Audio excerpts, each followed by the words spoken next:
né? Porque realmente é um final de semana que acho que nenhum vascaíno esperava, né? Que fosse tão ruim assim, né, Edmundo? Boa noite para você. Boa noite, Gui. Se é que algum vascaíno teve um bom final de semana, teve um bom dia e quer ter uma boa noite, né? Porque as notícias são as piores possíveis, né? Mas vamos lá, vamos falar de tudo isso que aconteceu, desse vexame. Mas a única coisa que eu acho assim, engraçado é que esperam o 4-0, né?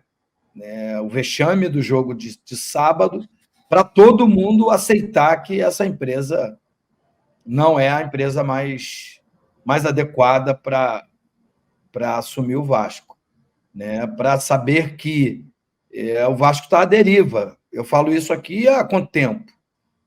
Desde a entrada deles, né? Ainda quando era o outro CEO, esse aí, pior ainda, né? Que a única coisa boa que tem é que ele é Vasco. Nem ao jogo sábado ele foi. Por isso, essa bagunça que você citou. Ninguém sabe se o Ramon Dias pediu demissão, se foi mandado embora. E aí está tudo nas mãos do estagiário. Claro que é uma brincadeira, mas ficou. Se tiver a multa, se tiver que pagar a multa mesmo de 30 milhões, vai ser culpa do menino que colocou, que cuida das redes sociais e que colocou no Twitter. Mas tudo porque nem o Pedro, né? Pedro Félix, é Pedro o quê? Qual é o nome aí do. Pedro. Cadê? Eu não lembro agora. Nem Pedro ele, Martins, nem Pedro Martins. Pedro Martins, nem o novo diretor de futebol e nem o CEO, né, da SAF, o gestor, e são os dois únicos que vivem aqui no Brasil, porque os outros, os donos, moram fora. Nenhum dos dois estavam em São Januário, por isso essa bagunça toda. E aí eu não sei nem o que dizer, porque eu não estava lá, nem procurei saber, nem fui atrás de notícias para não me aproveitar das pessoas nesse momento difícil, delicado, porque o verdadeiro vascaíno precisa se mexer nesse momento, precisa fazer alguma coisa. E eu tenho certeza absoluta que quem está lá na gestão do associativo vai tomar providências. Boa.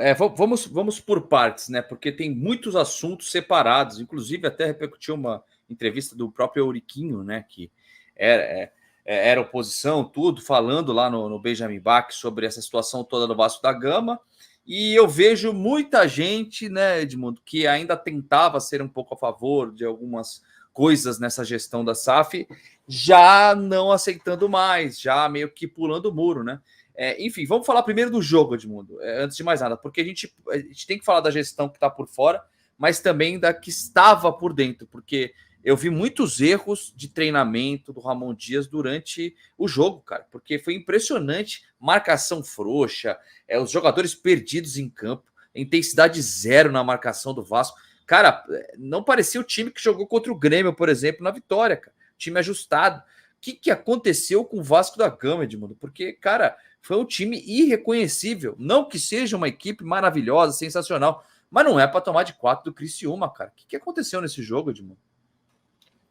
Bom, eu acho que passou por escolhas, né? A volta do Medel, a entrada do Ryan como titular, a volta também do Payet, sem estar nas suas melhores condições física e técnica. E acho que é uma coisa que a gente fala muito, eu sempre falo muito aqui. O Vasco, quando joga fechadinho e joga de contra-ataque, ele joga melhor do que quando ele tem que propor o jogo. Quem jogou fechadinho e de contra-ataque foi o Criciúma. Saiu na frente, aí o Vasco perde o pênalti, aí o Criciúma amplia, e aí o Vasco se desespera. Né? E o torcedor, ironicamente, acabou aplaudindo a equipe do Criciúma. Mas é porque o estilo de jogo do Vasco é um estilo de jogo reativo. E se o Criciúma não saísse na frente, ia ficar os dois atrás. Ia ficar o Vasco lá atrás e o Criciúma lá atrás. Mas o Criciúma, num contra-ataque, eu diria até numa felicidade enorme do menino lá, que bateu de 3 dedos, acertando um belíssimo chute no 1-0, né? Depois, mas, de novo, né? Não é querer pegar no pé, por isso que eu falei das escolhas, né? O Medel não deveria ter voltado à titularidade, mas você vê, o zagueiro, ao invés de atacar a bola, quando o menino domina no peito e ajeita, ele vai andando para trás no primeiro gol. Enfim, então as escolhas muito mal feitas e o Ramon Dias perdeu a mão, perdeu o time.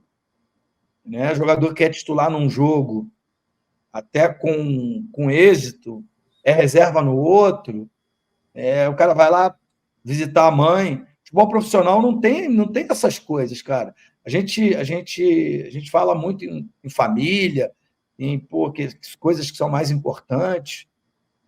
Que ele fosse resolver as coisas dele, da família. Mas ele não pode ter cadeira cativa quando voltar. Até porque ele não é o grande craque do time. Ele é um jogador de confiança.